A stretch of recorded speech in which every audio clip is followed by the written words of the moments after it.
ایک مشکل روایت میں آپ کی خدمت بیان کرنے کی کوشش کر رہا ہوں، میرا ساتھ دیجیے گا۔ نبی سرکار حضرت امام محمد تقی علیہ الصلوۃ والسلام کی خدمت میں ایک صحابی آیا اور امام آخری زمانے کا ذکر فرما رہے تھے کہ آخری زمانے میں یہ ہوگا، یہ ہوگا، یہ ہوگا، اور اس کے بعد ہمارا جو آخری فرزند ہے وہ ظہور کرے گا۔ بیان کرتے کرتے امام نے فرمایا کہ جو حتمی نشانیاں ہیں وہ یہ ہیں، باقی غیر حتمی نشانیاں ہیں، ممکن ہے کہ وہ پوری ہوں، ممکن ہے کہ پوری نہ ہوں۔ جب حتمی نشانیوں کو ذکر کیا تو کہا کہ سفیانی کا خروج ہوگا، اور پھر روایت یہ کہتی ہے کہ باقی اور جو نشانیاں ہیں جس میں ہمیں معلوم ہے کہ قیام خراسانی ہے، مکہ اور مدینہ کے درمیان زمین کا دھس جانا ہے، دجال کا آنا ہے، یہ حتمی نشانیوں کے اندر بیان کیا گیا ہے۔ کہ جب حتمی نشانیاں بھی امام نے بیان کر دی کہ جب یہ پوری ہوں گی تو پھر امام کا ظہور ہوگا، تو میرے ذہن میں سوال آیا۔ اب سوال غور سے فرمائیے گا۔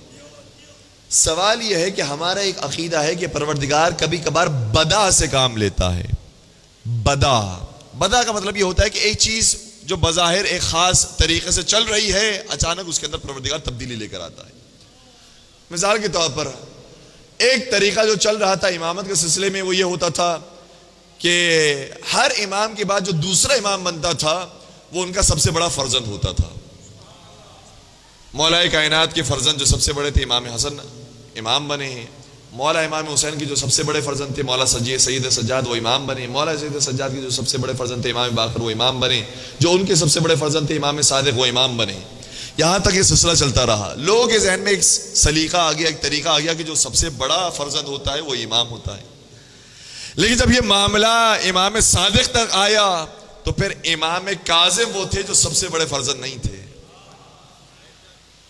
یہاں پر روایتیں کہتی ہیں کہ پروردگار نے بدا سے کام لیا، یعنی وہ ارادہ جو چلا آ رہا تھا لوگوں کے ذہن میں محفوظ ہو گیا تھا، اس میں تبدیلی واقعی کی کہا نہیں، اب بڑا بیٹا نہیں، جو حقدار ہے حقیقی حقدار، چاہے وہ بڑا ہو یا چھوٹا ہو، وہ امام بنے گا۔ امام کاظم علیہ الصلوۃ والسلام کی امامت ملی۔ یہ سلسلہ آگے بھی چلا، سید محمد کے حوالے سے بھی یہ بات بیان کی جاتی ہے کہ سید محمد سب سے بڑے فرزند تھے 10ویں سرکار کے، لیکن انہیں امامت نہیں ملی، 11ویں سرکار کو امامت ملی۔ اس طریقے سے یہ سلسلہ آگے بڑھا۔ تو کچھ معاملات میں پروردگار بدا کرتا ہے۔ سوال کرنے والا جو شیعہ ہے، جو عقیدہ بدا کو جانتا ہے، اسے سوال کیا، اے فرزند رسول مجھے بتائیے، حل یبدو فی المحتوم، کیا حتمی نشانیوں کے اندر بھی خدا بدا سے کام لے سکتا ہے؟ بات واضح ہو رہی ہے۔ جو حتمی نشانیاں ہیں وہ بھی بدا کا شکار ہو جائے اور وہ حتمی نشانیاں پوری نہ ہو، کیا ایسا ہو سکتا ہے؟ امام نے فرمایا نعم، ایسا ہو سکتا ہے۔ آگے یہاں تک۔ اب اسے دوسرا سوال کیا، کہنے لگا نخاف ان یبدو للہ فی القائم، اے فرزند رسول پھر مجھے خوف ہے کہ کہیں پروردگار 12ویں سرکار کے بارے میں بھی بدا سے کام نہ لے لے۔ کتنا یہ سمجھدار، کتنا ذہین یہ شاگرد ہے، کہنے لگا کہ 12ویں سرکار کے بارے میں بھی کہیں ایسا نہ ہو جائے کہ پروردگار بدا سے کام لے لے اور ان کی حکومت ہی قائم نہ ہو، ویسے قیامت آ جائے، کہیں ایسا نہ ہو جائے۔ امام نے کیا خوبصورت جملہ ارشاد فرمایا، اور پھر میں اس آیت کا ترجمہ پیش کروں گا جسے سرنامہ کلام میں بیان کیا تھا، تو آپ کو لطف آئے گا۔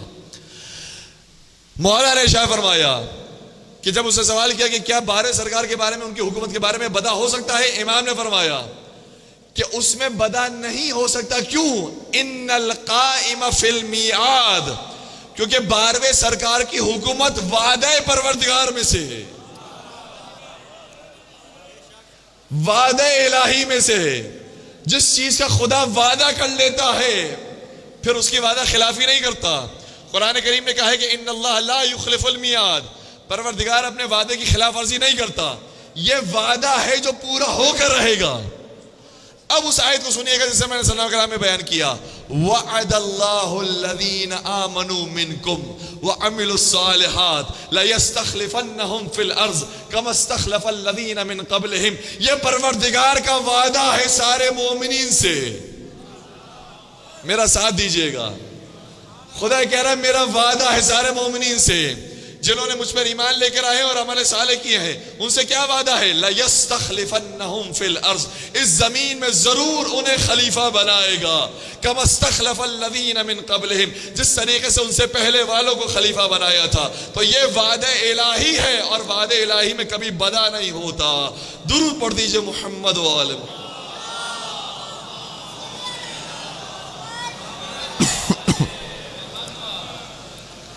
بات پہنچ گئی، کچھ مشکل بات تھی لیکن آپ نے میرا ساتھ دیا، اور الحمدللہ بات پہنچ گئی کہ 12ویں سرکار کی خلافت اور حکومت کے بارے میں بدا نہیں ہے، یہ وعدہ الہی ہے جو پورا ہو کر رہے گا۔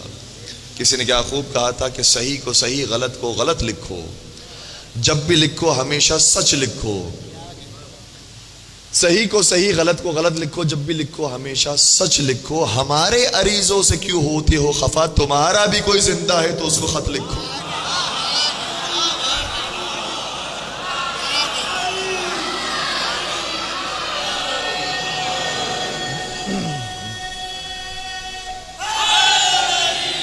یا علی یا علی، تمہارا بھی کوئی زندہ ہے تو اس کو خط لکھو۔ تو سرکار امام زمانہ زندہ ہیں، حیات رکھتے ہیں، اسی سرزمین میں موجود ہیں، وہ ہمیں دیکھ رہے ہیں لیکن ہم انہیں دیکھنے سے محروم ہیں۔ مولا وہ زمانہ کب آئے گا کہ نرا و نراک، ہم آپ کو دیکھیں گے اور آپ ہمیں دیکھیں گے۔ مولا وہ زمانہ کب آئے گا؟